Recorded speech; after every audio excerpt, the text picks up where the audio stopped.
Beauty and MECHA meet GameFi. This anime-style multiplayer Battle Royale game is going to be the second KuCoin IGO project that's launching on, well, KuCoin. So in today's KuCoin DigiDive, we're going to be talking about Crypto Elite's Battleground. The token ticker is CEBG. If you guys are ready to go ahead and get started trading, there's a link in the description below. It will give you 20% off trading fees on KuCoin. So let's see what the sauce is on Crypto Elite's Battlegrounds. Looking at the landing page, you can kind of see what the characters are going to be looking like in this game. The game flow of the gameplay is going to be like a MMORPG style game, to where all different players online are all put together into this map. There's a maximum amount of 40 different players that can play into a game, and they all battle each other in order to win it out.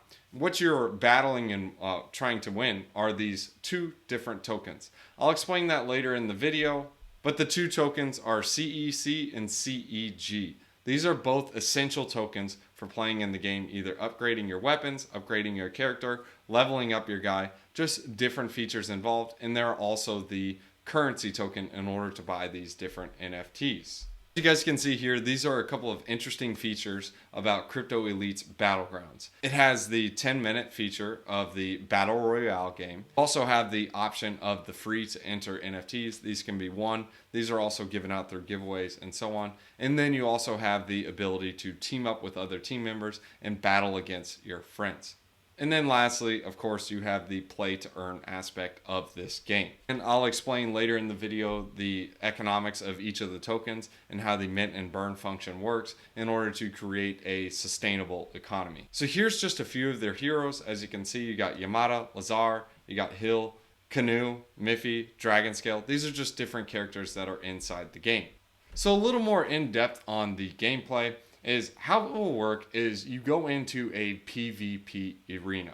All these different players are basically, you can just kind of say drop shipped in, and they're thrown into this little map.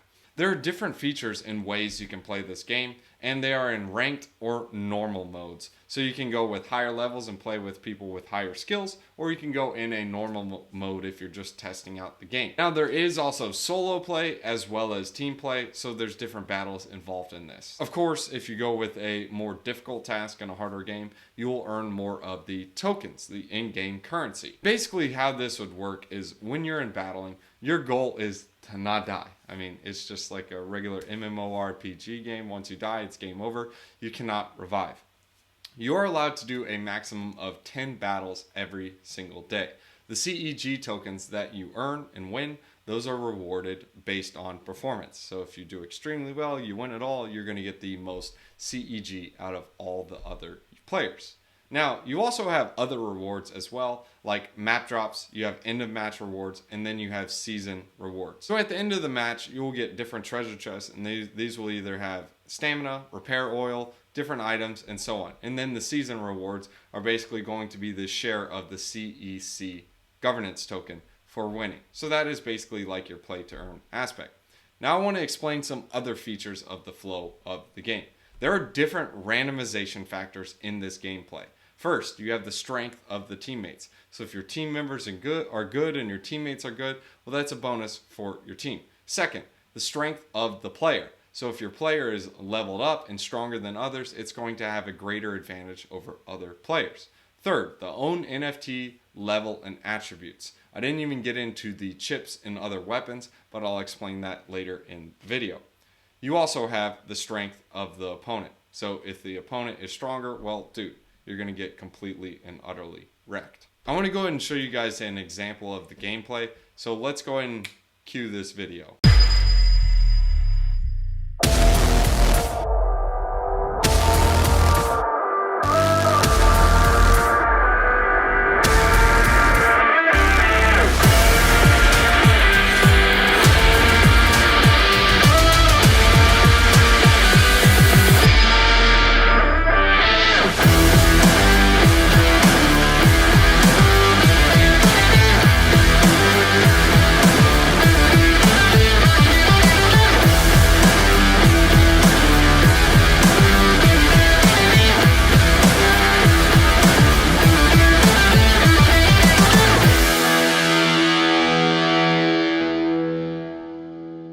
Let's go ahead and talk a little more about the tokenomics and sustainability. The CEC token, there's a total of 100 million of these tokens. These are issued as you're playing the game, and you can also buy them. So you can either buy them, you can win them in a marketing event, or play in the play to earn aspect and earn these tokens. The different uses for this token is governance, as a payment token, and it's also used for the in-game NFTs. So you need to have this token. There's demand for this token in order to keep playing it. Now, as for the token itself, this token is consumed when buying NFTs, and it's also consumed when upgrading / leveling up different NFTs. So this goes to the decreased or deflationary pressure of the token, because this token is able to be earned. Now, CEG, on the other hand, this is an entirely different token.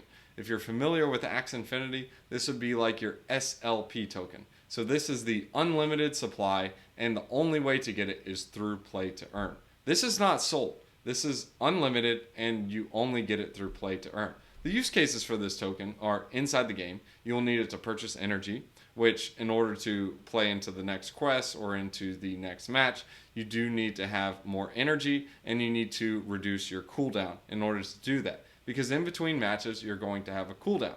And this is a use case for the CEG token. So purchase energy and reduce cooldown. You can also buy repair oil. This will be for the weapons. And then you can level and upgrade your NFT. So this can be with the weapons or even the character. So heroes and weapons can be upgraded in the game. And there are features in place to slow the inflation rate of the CEG token. Because remember, this is a farmed token and there's an unlimited supply. So how will we do this? Well, in order to decrease your cooldown time, you'll need the CEG token.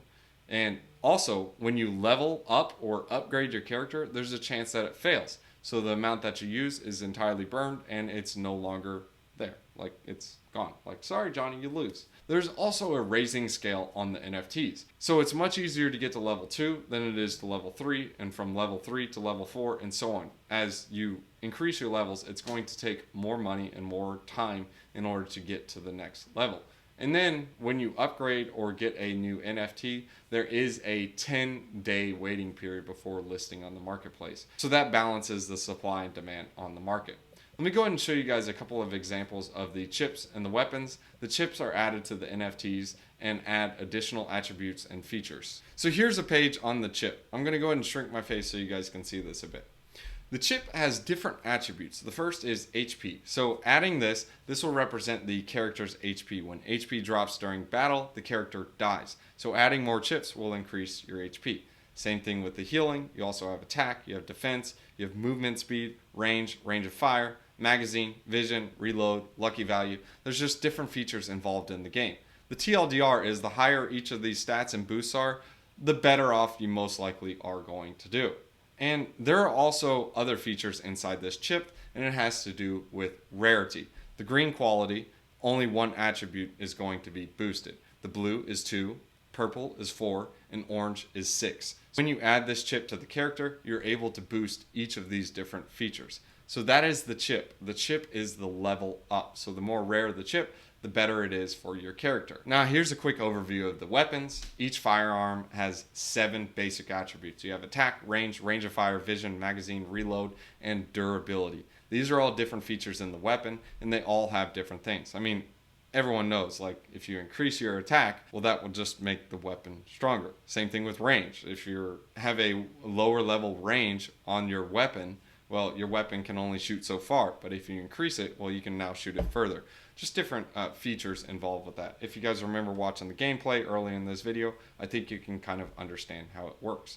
Now you also have rarities for the weapons. Each weapon has 4 levels of rarity. So the more rare the weapon is, the greater potential it has for being a stronger weapon. So here's a more simplified way of how the economy is going to work. You have the players, they use the tokens to purchase and upgrade the NFT inside the world. And then you also have the CEBG treasury. This is going to include staking and what the treasury has accumulated during people playing this game.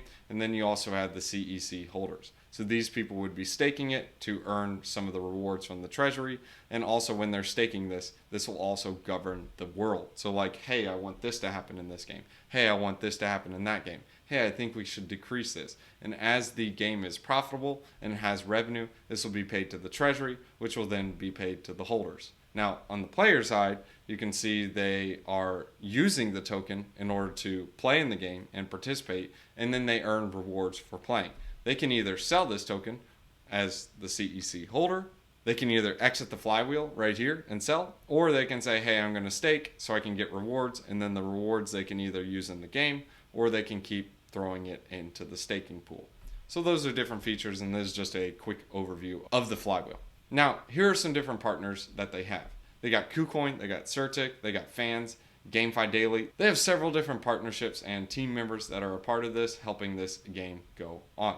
So what are my overall thoughts on this game? Well, I think it's a really interesting game. I do like the play to earn aspect to it. Time will tell. We'll see what happens with it. Me personally, I'm not a huge MMORPG like shooting player guy. Like, I'm more of the strategy, and this does have the strategy aspect to it. If you guys are the type that likes those shooting games, well, this is going to be something that caters to you, because now you can play your shooting game and, well, you can earn money doing it. And as for the token economy, you will need to have more players and more people coming in order to cater to the sustainability of the model, in order to create buy pressure on the tokens. And when you create buy pressure, this incentivizes more people to play the game because they can earn more money. So you need that flywheel into play. So it'll be interesting to see what will happen, and time will tell as always. If you guys enjoyed this KuCoin DigiDive, make sure you guys subscribe to the KuCoin YouTube channel, and you guys can check out some of our previous videos. They should show up like here, or somewhere.